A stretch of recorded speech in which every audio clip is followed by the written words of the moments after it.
Hello बच्चों, कैसे सभी। स्वागत आपका आपके अपने YouTube channel axis square classes पर। और मैं यहाँ पे आपको आज करवाने वाला हूँ जो हमारा टॉपिक जैसा चल रहा था फिजिक्स में हम क्या पढ़ रहे थे? डिस्टेंस एंड डिस्प्लेसमेंट पढ़ रहे थे। सॉरी। तो डिस्टेंस एंड डिस्प्लेसमेंट हम पढ़ रहे थे। तो उसमें मैंने आपको एक क्वेश्चन भी करवाया था। क्वेश्चन से पहले हमने उसके बारे में डिस्टेंस एंड डिस्प्लेसमेंट के बारे में कंप्लीट डीपली हमने अच्छे से पढ़ लिया था कि कैसे कैसे डिस्टेंस एंड डिस्प्लेसमेंट में चेंज होता है, कैसे कैसे इनकी प्रॉपर्टीज होती है। क्लियर है? तो हम अब आगे पढ़ने वाले हैं। आगे हम पढ़ेंगे डिस्टेंस एंड डिस्प्लेसमेंट के ऊपर बेस्ड ही मैं कोई 2-4 क्वेश्चन करवाऊंगा आपको। आज की वीडियो हम जस्ट क्वेश्चंस करेंगे। कल मैं आपको पढ़ाऊंगा वेलोसिटी एंड स्पीड के बारे में, ठीक है ना। कल पढ़ेंगे हम वेलोसिटी एंड स्पीड के बारे में, उनके बीच में डिफरेंस, क्या क्या उनकी प्रॉपर्टीज है, कैसे कैसे कौन सा चेंज होता है, कैसे नहीं होता, सारी चीजें हम कल करने वाले हैं। तब तक आप बने रहिएगा मेरे साथ। तब तक नहीं, मेरे साथ आपको जिंदगी भर बना रहना है। बने रहोगे ना? वादा रहा प्यार से प्यार का, प्यार से प्यार का नहीं, स्टूडेंट का सर से। समझ रहे हैं ना? तो चलिए हम करते हैं बात अभी। आज का हमारा फर्स्ट क्वेश्चन है कि an aeroplane flies 400 metre north and 300 metre south. पहले कहां पे जाती है? नॉर्थ में जाती है, और फिर कहां पे जाती है? साउथ में जाती है। And then flies 1200 metre upwards, then net displacement is. उस टाइम पे नेट डिस्प्लेसमेंट क्या होगा?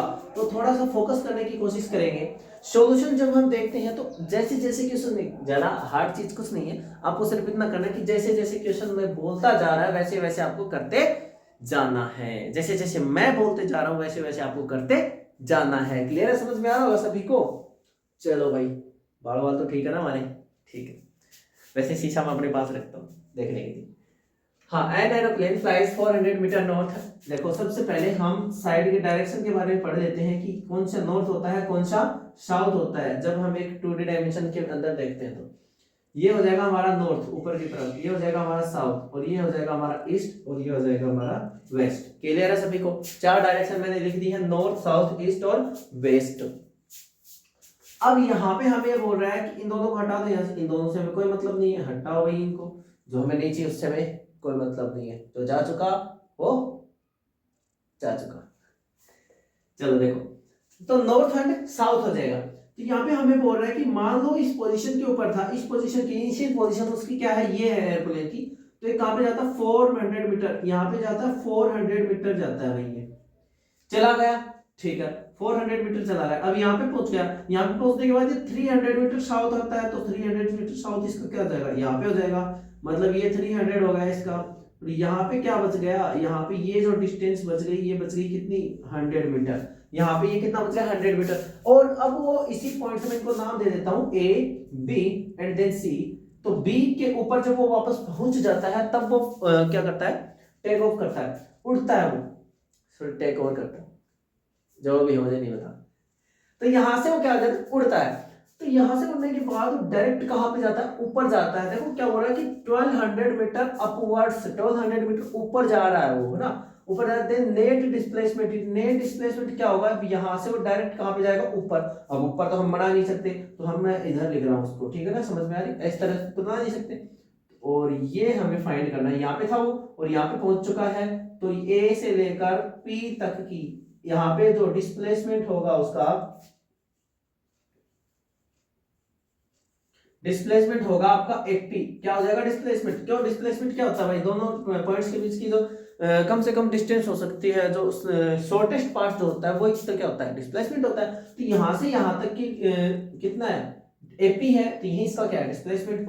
और यही हमसे पूछा है। तो यहाँ पे देखो एक ट्राइंगल बन रहा है, राइट एंगल ट्राइंगल, और पाइथागोरस थ्योरम के थ्रू हम देखते हैं तो ये तो हमारे पास कितना था? 100 है, और ये 1200 मीटर ये ऊपर जा चुका है।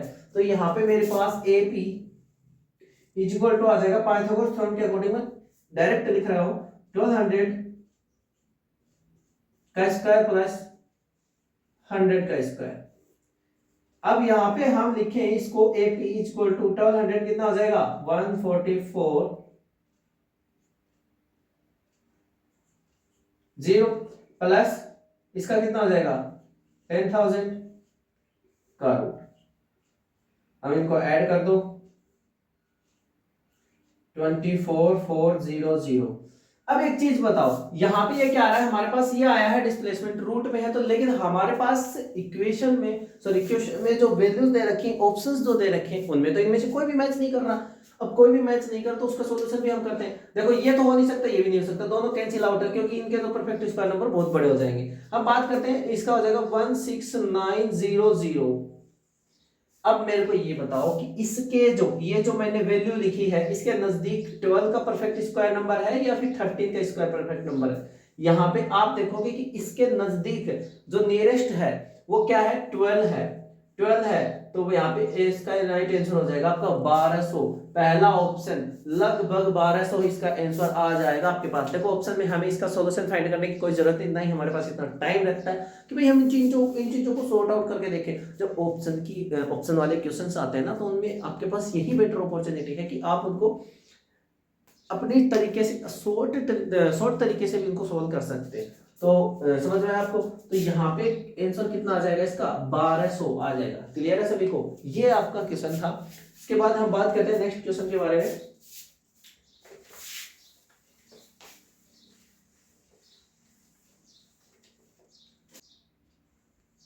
तो चलिए हमारा नेक्स्ट क्वेश्चन हमारे सामने आ चुका है। An athlete completes 1 round of a circular track of radius R. उसकी रेडियस कितनी है, आर है। हमें बोल रहा है कि 40 सेकंड में कंप्लीट कर लेता है। तो what will be the displacement at the end of 2 metre and 20 second. 2 metre and 20 second. बिल्कुल सही डाटा हमने लिखा है। आपको आता तो आप पॉज करके सोल्व करके देख लीजिए, वरना मैं सॉर्ट आउट कर देता हूँ। सॉल्यूशन हम करते हैं, चलो सॉल्यूशन हम करते हैं इसका। हमें क्या बोल रहा है कि एक सर्कुलर राउंड है, सर्कुलर राउंड ही हो गया भाई। यहां से कोई एथलीट प्रारंभ करता है, स्टार्ट करता है और कंप्लीट राउंड में एक राउंड कंप्लीट करता है, यहां से चल के और यहां पे वो पहुंच जाता है तो 40 सेकंड में कंप्लीट कर देता है। कितने में, 40 सेकंड में। अब मेरे को बताओ कि 2 मिनट 20 सेकंड में कितनी सेकंड्स हो गई, 2 मिनट में कितनी हो गई 120 और 220 और ऐड करता तो 140 सेकंड के बाद हमें डिस्प्लेसमेंट वो पूछ रहा है। 140 सेकंड के बाद हमसे वो डिस्प्लेसमेंट पूछ रहा है। तो कोई नहीं, बता देंगे, हमारा तो काम ही बताने का। अच्छा ये बताओ, इसको 4 से डिवाइड करो। क्यों, क्योंकि यहाँ पे चला और यहाँ पे पहुंच गया, एक राउंड कंप्लीट, फिर से यहाँ पे चला, फिर से कंप्लीट। मतलब जब एक राउंड 40 सेकंड के अंदर उसके पास कोई भी डिस्प्लेसमेंट नहीं होता है भाई, जब तक वो 40 सेकंड में उसके पास कोई भी डिस्प्लेसमेंट नहीं होता है। क्यों नहीं होता है कि 40 सेकंड में एक राउंड कंप्लीट कर लेता है। एक राउंड इसने कंप्लीट कर लिया, यहां से चल के यहीं पे पहुंच गया तो डिस्प्लेसमेंट 0। तो 40 सेकंड कम कर दो या फिर डिवाइड कर दो। आपके पास कितनी बची, 100 सेकंड बची। 100 में भी आप देख सकते हो कि जब मैं इसको डिवाइड करता हूं तो 120 सेकंड कंप्लीट 3 राउंड हो जाते हैं। 3 राउंड हो जाते हैं 120 सेकंड में 3 राउंड कंप्लीट हो जाते हैं। बच गई आपके पास कितनी, 20 सेकंड। अब 20 सेकंड में हमें सीधा सा पता है कि हाफ राउंड कंप्लीट होगा। 20 सेकंड में हमें सीधी सी बात पता है कि हाफ राउंड कंप्लीट होगा, आधा ही तो राउंड कंप्लीट होगा। अब आधा राउंड जो कंप्लीट हो रहा है उसके लिए हम देखेंगे, अब यहां से चला और यहां से चल के यहां पे पहुंच गया तो आधा राउंड इसका कंप्लीट हो गया। इसकी रेडियस कितनी दे रखी, आर, और यहाँ पे रेडियस कितनी दे रखी, आर। अब मेरे को ये बताओ इसका डिस्प्लेसमेंट कितना है। डिस्प्लेसमेंट आपसे पूछ रहा है डिस्प्लेसमेंट, तो डिस्प्लेसमेंट क्या होता है, शॉर्टेस्ट पाथ होता है, डिस्टेंस नहीं पूछा।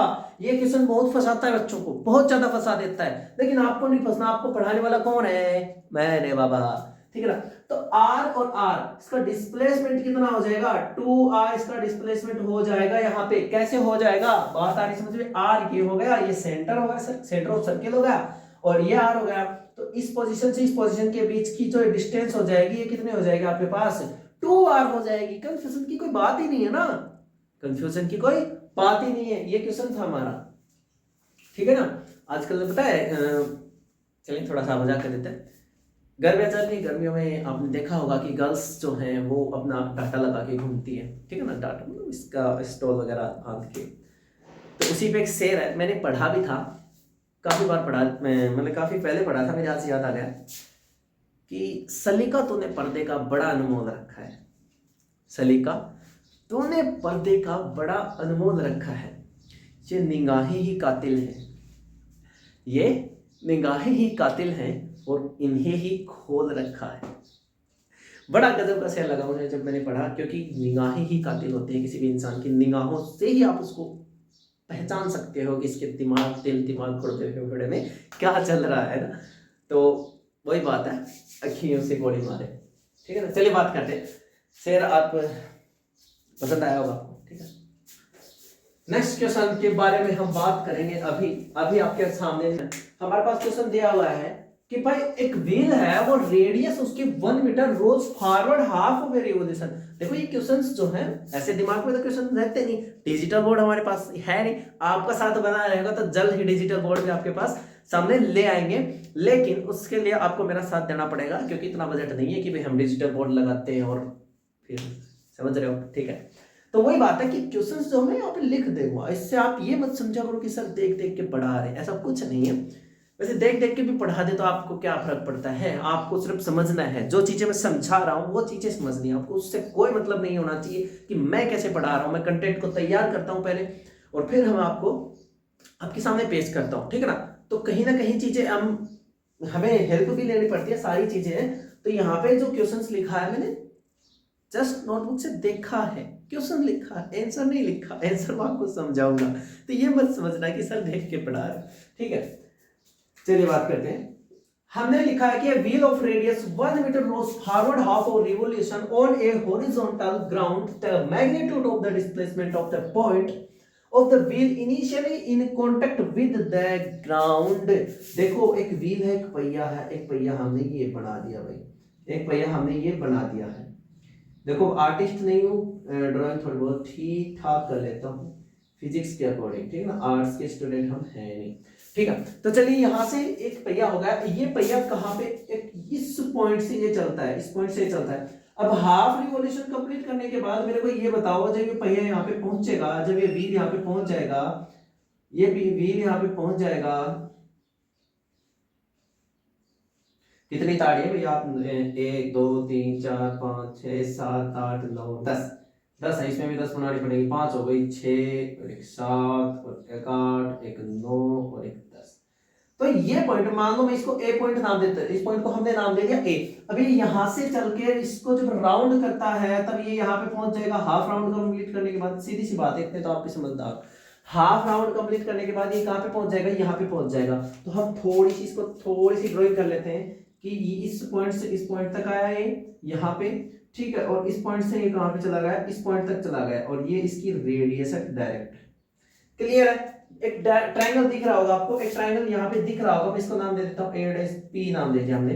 तो ये ट्रायंगल आपको दिख रहा होगा। हमसे क्या पूछा है, इस पोजीशन के बीच में, इस पॉइंट के बीच में और इस पॉइंट के बीच में आपसे क्या पूछी है, डिस्टेंस, सॉरी डिस्प्लेसमेंट पूछा है। क्या पूछा, डिस्प्लेसमेंट पूछा है। अब थोड़ा सा इसको समझो कि यहाँ पे हमारे पास वैल्यू कहां से आएंगी, वैल्यू यहां से आएंगी भाई, हम लेके आएंगे, कैसे नहीं आएंगे ऐसे। ये वैल्यू देखो, ये वैल्यू क्या है, ये रेडियस r है, तो ये वैल्यू कितनी हो जाएगी, 2r हो जाएगी, नहीं हो जाएगी, रेडियस है, रेडियस है, ठीक है। चलिए आगे बात करते हैं हम कि अब ये जब राउंड कंप्लीट करता है, जब इसने ये राउंड कंप्लीट किया तो इसने इतनी डिस्टेंस ही तो कवर की है, जो हाफ राउंड है इतनी डिस्टेंस ही तो कवर की है, जिसका हाफ सरकमफ्रेंस होगी इसकी सेमी सर्किल की, वही तो इसने कंप्लीट किया है। तो सरकमफ्रेंस ऑफ सर्किल क्या होता है, 2πr होता है, सीधी सी बात है। अब हाफ की क्या हो जाएगी, πr हो जाएगी। तो इसकी ये जो वैल्यू है यहाँ पे, ये जो वैल्यू है ये कितनी आ जाएगी, πr आ जाएगी। समझ में आ रही भाई, मेरे पास कोई राउंड चीज नहीं है, शेप नहीं, मैं आपको समझा दूं ये चीजें, ठीक है ना। तो समझ पा रहे होंगे आप कि जब कोई व्हील इसने यहां से स्टार्ट किया, भाई घूम के यहाँ पे आएगा, तो इसने इतनी तो डिस्टेंस कवर किया करेगा ना, तो वो कितना हो जाएगा, πr हो जाएगा। अब हमें क्या फाइंड करना है, a' फाइंड करना है, वही है पाइथागोरस थ्योरम, अपना जुगाड़ है देसी। तो पाइथागोरस थ्योरम लगाते हैं, हमारे पास a' की वैल्यू हमारे पास आ जाएगी, a' की वैल्यू हमारे पास आ जाएगी कि क्या आ जाएगी, πr का स्क्वायर प्लस 2r का स्क्वायर। पाई की वैल्यू, सॉरी आर की value, sorry radius capital R था, मैं यहाँ पे कैपिटल आर लिख देता हूँ, ठीक है ना, कंफ्यूज नहीं हो। तो रेडियस कितनी दे रखी है भाई, 1 मीटर दे रखी है। अब 1 मीटर रेडियस देते ही इसको हटा दो, इसको हटा दो, हटाओ यहाँ से, तो ये बच जाएगा π², ये बच जाएगा 4, और ये बच जाएगा इसका रूट। तो यही हमारे पास आंसर है इसका। क्लियर है ना सभी को? तो ऑप्शन नंबर सी इसका राइट आंसर होने वाला है। भाई समझना है, चीजों को समझ के अपने दिमाग में फिट करना है, हवा में बातें नहीं करनी है। क्लियर है ना? फिजिक्स से ये घुमा देगी। तो समझ में आया आपको? आई होप आपको बिल्कुल समझ में आया होगा। मैंने इतने अच्छे तरीके से समझाया, बिल्कुल प्यार के साथ मैंने आपको समझाया, तो आपको बिल्कुल 100% 101% आपको समझ में आ गया होगा। ठीक है ना? इतना तो मुझे भी कॉन्फिडेंस है। चलिए हम नेक्स्ट क्वेश्चन के बारे में बात करेंगे। नेक्स्ट क्वेश्चन भी और भी मजेदार है हमारा क्वेश्चन। चलो इसको इरेज कर देते हैं, इसको उतार लीजिएगा आप। ठीक है,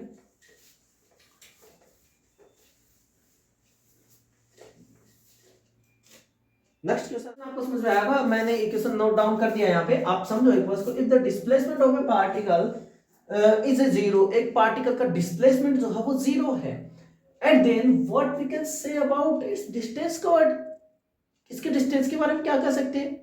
डिस्टेंस के बारे में हम ये कह सकते हैं कि इट मे और not be zero, it is negative, it can not be zero, it must be zero.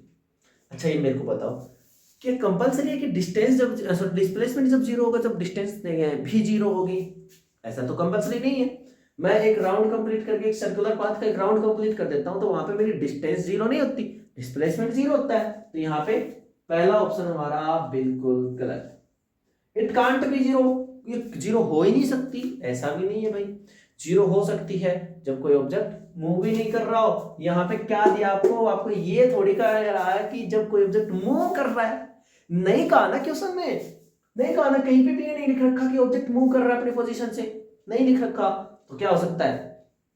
क्या हो सकता है भाई? ऑब्जेक्ट मूव करता हुआ भी हो सकता है और रेस्ट भी हो सकता है। जब रेस्ट में होगा तो distance and displacement are both are zero, दोनों के दोनों जीरो होंगे। तो इस इट कांट बी जीरो ये भी कैंसिल हो जाएगा। इट इज नेगेटिव, अब ये कहां से आ गया? डिस्टेंस तो कभी नेगेटिव होती नहीं है तो बिल्कुल इम्पॉसिबल बात है, बच गया ये। अब ये इट में और नॉट बी जीरो, वो जीरो हो भी सकता है और नहीं भी हो सकता। उसका रीजन क्या है कि जब ऑब्जेक्ट हो रेस्ट में है तब जीरो होगा, और जब ऑब्जेक्ट मूविंग कर रहा है तो displacement can be zero, but displacement can be zero but distance is not zero, distance वहां पे जीरो नहीं होगी। तो आई होप आपको राइट आंसर इसका समझ में आया होगा कि इट मे और नॉट बी जीरो, वो जीरो हो भी सकता है और नहीं भी हो सकता। अगला क्वेश्चन देखो, मैं एक बार इसी को रिपीट कर देता हूं, यहीं से थोड़ा समझा देंगे आपको। The location of a particle has changed, एक पार्टिकल की लोकेशन चेंज हो गई। What we can say about the displacement and distance covered by the particle. अब पार्टिकल की लोकेशन चेंज हो गई, देखो इसी के ऊपर बेस्ड क्वेश्चन है, ऐसा ही क्वेश्चन है, इसलिए मैं लिख नहीं रहा। क्या ले रखा है कि जब कोई भी पार्टिकल की लोकेशन चेंज हो गई, अपनी पोजीशन को उसने चेंज कर लिया, एक जगह पे से दूसरी जगह पे चला गया, ठीक है। What we can say about the displacement, और डिस्प्लेसमेंट और डिस्टेंस के बारे में क्या कह सकते हैं? तो पहला ऑप्शन है both can not be zero, दोनों जीरो नहीं हो सकते। बात तो ठीक है, दोनों जीरो नहीं हो सकते। वन ऑफ दैट टू में बी जीरो, दोनों में से कोई एक जीरो हो सकता है, एक जीरो हो सकता है। बोथ मस्ट बी जीरो, दोनों के दोनों जीरो होंगे। If one is positive then other is negative and vice versa. देखो बढ़िया क्वेश्चन है, बहुत मजेदार क्वेश्चन है। कोई पार्टिकल की लोकेशन चेंज हो गई, ये लोकेशन चेंज हो गई, लास्ट ऑप्शन क्या दिया था? One is positive and other is negative and vice वर्सा, एक पॉजिटिव होता दूसरा नेगेटिव होगा, ये भी हो सकता है, पॉसिबल है, बिल्कुल है, कैसे नहीं है, हम समझा देंगे ऐसे कैसे नहीं। जब ऑब्जेक्ट यहां से चला और यहां पे पहुंच गया, वापस इधर आ गया, तो इतनी डिस्टेंस, ये जो डिस्प्लेसमेंट है इसका नेगेटिव होगा, लेकिन डिस्टेंस कभी नेगेटिव नहीं होगी, तो डिस्टेंस में कवर आ जाएगी जितनी भी उसने, तो लोकेशन चेंज हो गई उसकी और डिस्टेंस भी उसने कवर कर लिया दोनों, और क्या हो जाएगा? देखो पहला ऑप्शन जो था ना कि बोथ पहला ऑप्शन क्या था? Both can not be zero, दोनों जीरो नहीं हो सकते, ऐसा भी सही है, लेकिन जो लास्ट वाला ऑप्शन है वो ज्यादा सही है। क्यों सही है? कि उसने ये दे रखा है कि एक नेगेटिव हो सकता है, दूसरा पॉजिटिव हो सकता है।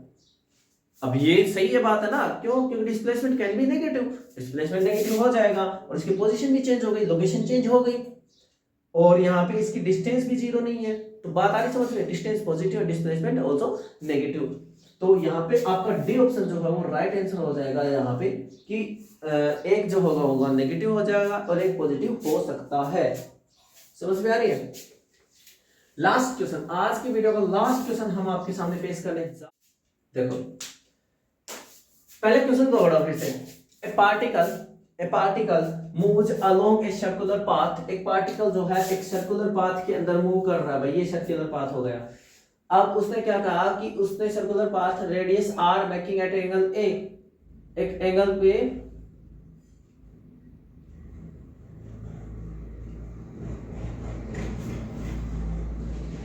सर्कुलर आर्क लिखा है, आर्क सॉरी ARC है आर्क। उसने आर्क बना दी सर्किल के ऊपर, तो यहां से लेकर वो आर्क बनाते हुए वो यहाँ पे पहुंच गया, ठीक है ना। A से लेकर B तक की आर्क उसने बना दी।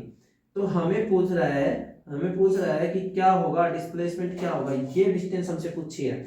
और उसके साथ ये भी कह रहा है कि सेंटर के ऊपर जो है वो थीटा एंगल बना रहा है। कितना एंगल बना रहा है? थीटा एंगल बना रहा है। क्लियर है सभी को? लेकिन हमें ये डिस्टेंस फाइंड करनी है, उसके लिए हम क्या करेंगे, थीटा एंगल दे दिया, रेडियस आर दे दी, ये रेडियस आर हो जाएगी, ये भी रेडियस हो जाएगी आर। हम इसको दो पार्ट में डिवाइड करेंगे, यहाँ पे मीडियन खींचेंगे इसका, तो ये क्या हो जाएगा थीटा बटे 2। तो मेरे पास एक ट्राइंगल बन गया। कैसा बन गया? मैं इसको ओ नाम दे देता हूँ, इसको हम नाम दे देते हैं पी। तो मेरे पास एक ट्राइंगल बन गया, ये बन गया बी यहाँ पे, ये बन गया ओ यहाँ पे, ये बन गया पी यहाँ पे, और ये एंगल है इसका थीटा बटे 2, एंगल है थीटा बटे 2 और रेडियस है आर। हाँ, हमें फाइंड करना है बीपी। बीपी हम फाइंड कर लेंगे, उसका डबल कर देंगे। समझ में आ रही है आपको? और ये आपको डायरेक्ट भी याद रखना है भाई, डायरेक्ट भी आपको याद रखना है कि जब थीटा एंगल सेंटर के ऊपर कोई भी आर्क है सर्किल की वो बनाती है, तब जो कवर्ड डिस्प्लेसमेंट होगा, जो मैग्नीट्यूड ऑफ डिस्प्लेसमेंट होगा, वो क्या होगा, जो भी ऑप्शन हमारा आएगा वो आपको डायरेक्ट भी याद रखना है। क्लियर है सभी को? ठीक है, हम यहाँ पे बात करते हैं। देखो ये थीटा है, तो ये क्या हो जाएगा हमारा बेस हो जाएगा, ये हो जाएगा परपेंडिकुलर, ये हो जाएगा हाइपोटेन्यूस। पाइथागोरस थ्योरम के थ्रू हम बात करते हैं।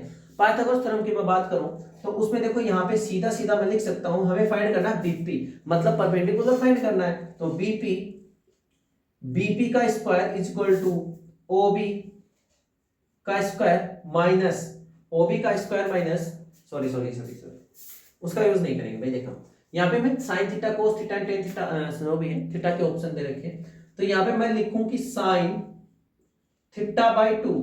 साइन थीटा बाई 2 क्या होगा भैया मेरे पास? साइन थीटा बाई 2 होगा मेरे पास, साइन होता है परपेंडिकुलर अपॉन में हाइपोटेनियस। परपेंडिकुलर क्या है? बीपी। परपेंडिकुलर क्या है? बीपी। हाइपोटेनियस आर है, ठीक है। तो बीपी की वैल्यू कितनी आ जाएगी? बीपी की वैल्यू आ जाएगी आर साइन थीटा बटे 2। आर साइन थीटा बटे 2 मेरे पास यहाँ पे बीपी की वैल्यू आ चुकी है। अब बीपी की वैल्यू के बाद हमें किसकी फाइंड करनी? हमें तो एबी फाइंड करना। तो एबी इज इक्वल टू क्या है? 2 इंटू में BP. AB is equal to 2 into में बीपी है, तो एबी में इज इक्वल टू लिख सकता हूं कि एबी इज इक्वल टू लिख सकता हूं 2r साइन थीटा बटे 2। 2r साइन थीटा बटे 2, ये आपका राइट आंसर हो जाएगा। समझ में आ रही सभी को? ये क्वेश्चन आपका और ये इसका राइट आंसर है। और ये आपको डायरेक्ट भी याद रखना है, option number A 2r sin theta. देखो यार कहीं पे r स्मॉल लिख देता हूं, है ना। 2r sin थीटा ये इसका राइट आंसर हो जाएगा। सॉरी 2r sin थीटा बटे 2, जितना भी एंगल दे रखा है 30 60 50 70 जितना भी एंगल दे रखा है, तो डिस्प्लेसमेंट आप बता सकते हैं। क्लियर है सभी को? है ना, समझ में आ रहा है सभी को? यहां तक बोलो भला। चलिए, तो यहां तक आपको आई होप समझ में आया होगा। आपको एक और शेर सुना देते हैं, बढ़िया सा है, जिंदगी के ऊपर है। मैंने बहुत छानबीन करके इसको निकाला है, ठीक है। आपको समझना है इसकी गहराई क्या है, अच्छी बात है, ठीक है ना। शेर क्या है जिंदगी के बारे में। कई बार क्या होते हैं ना, जिंदगी परीक्षा लेने स्टार्ट कर देती है, जब वो इतनी परीक्षा लेती है, इतने एग्जाम्स लेती है ना, कि हम हार जाते हैं। एक बाई चांस एक कमजोर पर्सन होता है तो हार जाता है। बहुत सारे बच्चे भी अभी नीट के बारे में, नीट में भी देखो गलत हुआ है, लेकिन जो भी हो रहा है, तो ऐसा तो नहीं ना कि हम सुसाइड कर लें, हम जिंदगी से हार जाएं। अपना जो प्रयास है वो तो हमें बार बार करना पड़ेगा ना, वो तो हमें बार बार करना पड़ेगा। तो इसी के ऊपर लिखा है कि मुझको अपनी नजर एक खुदा चाहिए, मुझको अपनी नजर एक खुदा चाहिए, कुछ नहीं मुझे इसके सिवा चाहिए। एक दिन तुझसे मिलने आऊंगा जरूर, एक दिन तुझसे मिलने आऊंगा जरूर, ऐ जिंदगी मुझे तेरा पता चाहिए। दुश्मनी तो नहीं है तेरी मुझसे, कोई दुश्मनी तो नहीं है, लेकिन साइड हटो, मुझे रास्ता चाहिए। समझ में आ रही? तो जिंदगी को आपको ललकारना है कि ए जिंदगी तुझसे मिलने में जरूर आऊंगा, मुझे तेरा पता चाहिए। अब मुझे तेरा पता ढूंढने की बाकी है ना। मैंने पहले भी एक वीडियो में कहा है, मैंने कहा है कि हमें ये नहीं पता कि भाई हम पैदा किस लिए हुए हैं। हमें दो दिन बताए थे मैंने, एक होता है हम जिस दिन पैदा होते हैं और एक दिन हम ये पता चलता है कि हम पैदा किस लिए। तो अब जब हमें ये पता चल जाता है पैदा किस लिए उसी को तो कहा है कि ए जिंदगी मुझे तेरा पता चाहिए। और हर इंसान इस दुनिया में जितने भी पर्सन हैं, सक्सेस हो गए उनकी बात अलग है, जो सक्सेस नहीं हुए वो इसी खोज में लगे हैं कि जिंदगी का पता क्या है, हमारी डेस्टिनेशन क्या है, हमें जाना कहाँ पे है। इसी खोज में लगभग पर्सन लगे हुए हैं, ठीक ना। और जिनको ये पता मिल गया वो चला भी जाता है अपने पते के ऊपर। क्लियर है सभी को? समझ में आ गई बात? बिल्कुल। आपको भी अपना मोटिव समझना है कि आपको आप क्यों आए हो और क्या करना चाहते हो, क्या आपको अचीव करना है, सारी चीज आपको समझ। बिल्कुल ऊपर वाला साथ है, मैं आपके साथ हूँ, आप मेरे साथ हो, मैं आपके साथ हूँ। ऐसे साथ बना रहेगा तो साथ साथ चल पड़ेंगे, ठीक है ना। चलिए बस आज ये तक था। आई होप आपको समझ में आया होगा। वीडियो अच्छी लगी हो तो लाइक करना, चैनल को सब्सक्राइब करना और वीडियो को शेयर जरूर कर देना। बाकी बने रहिए आपके अपने चैनल पर। थैंक यू, धन्यवाद, लव यू।